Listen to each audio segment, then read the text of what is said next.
Hey guys, Myloreal Anderson here with Task Training Academy.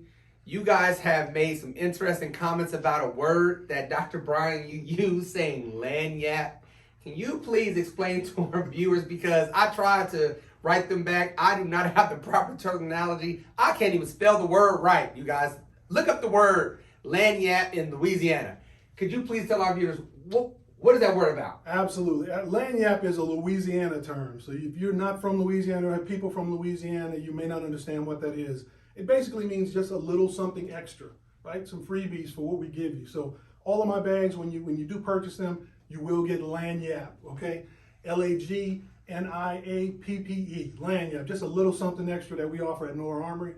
Glad to help Brother L figure this term out. And I'm going to challenge all y'all to go home to y'all wives or whoever y'all love. Hey, go give some lagniappe. Wherever y'all go to a restaurant, ask for some lagniappe. I want to make this a national term. I don't even know if this is possible, but yeah, y'all heard it first here. Y'all better go get some lagniappe.